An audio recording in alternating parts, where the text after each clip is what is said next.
Hi all, welcome our channel. വളരെ different ആയിട്ടുള്ള ഒരു ഒഴിച്ചുകറിയാണ് ഞാൻ തയ്യാറാക്കുന്നത്. നമുക്ക് ആദ്യം കുറച്ച് വെള്ളരിക്ക എടുത്ത് ഇതുപോലെ അതിൻ്റെ അകത്തുള്ള ചോറൊക്കെ കളഞ്ഞ് കട്ട് ചെയ്ത് നന്നായിട്ട് കഴുകി ഇതൊരു മൺപാത്രത്തിലാണ് ഞാൻ ഇട്ടിട്ടുള്ളത്. ഒരു 3 പച്ചമുളക് കൂടെ ഇതുപോലെ രണ്ടായിട്ട് കീറി ചേർത്ത് കൊടുക്കാം. ഇനി ആവശ്യത്തിന് ഒരല്പം വെള്ളം കൂടെ ഒഴിച്ച് ഉപ്പും കൂടെ ചേർത്ത് ഇതിനൊന്ന് വേവിച്ചെടുക്കണം.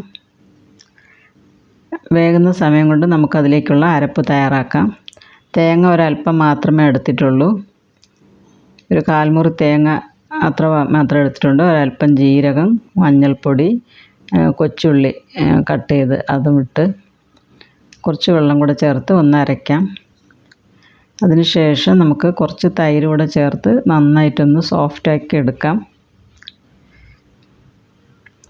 ഇപ്പോൾ കുറച്ച് നന്നായി സോഫ്റ്റ് ആയിട്ടുണ്ട്. ഇനി കുറച്ചുകൂടെ തൈര് കൂടെ ചേർത്ത് നന്നായിട്ടൊന്ന് ബ്ലെൻഡ് ചെയ്തെടുക്കാം.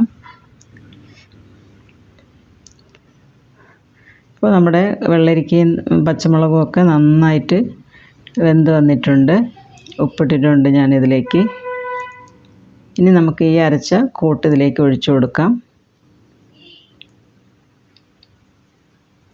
ഇത് തിളയ്ക്കാൻ പാടില്ല. ഇതുപോലെ ഒന്ന് ഇളക്കി ഒന്ന് ഇതാക്കിയെടുക്കുക. ഇനി ഒരു ഇരുമ്പുചട്ടി അടുപ്പത്ത് വെച്ച് അതിലേക്ക് ആവശ്യമുള്ള എണ്ണ ഒഴിച്ച് കടുക് ചേർത്ത് കൊടുക്കാം. കുറച്ച് കൊച്ചുള്ളിയാണ് അതുകൂടെ ചേർത്ത് കൊടുക്കാം.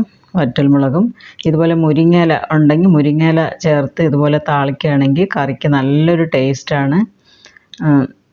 ഒരു വറുത്ത് പൊടിച്ച ഇതാണ് ഉലുവപ്പൊടി, അതുകൂടെ ഒന്ന് ചേർത്ത് നന്നായിട്ടൊന്ന് ഇളക്കിയ ശേഷം നമുക്ക് കറിയിലേക്ക് ചേർത്ത് കൊടുക്കാം. അങ്ങനെ അടിപൊളി ടേസ്റ്റായിട്ടുള്ള തൈര് കറി റെഡി ആയിട്ടുണ്ട്. എല്ലാവരും ഇതൊന്ന് ട്രൈ ചെയ്ത് നോക്കുക. എൻ്റെ ചാനൽ ആദ്യമായി കാണുന്നവർ എൻ്റെ ചാനൽ കണ്ടൊന്ന് സപ്പോർട്ട് ചെയ്യുക. പുതിയ വീഡിയോയുമായി വീണ്ടും കാണാം. ബൈ.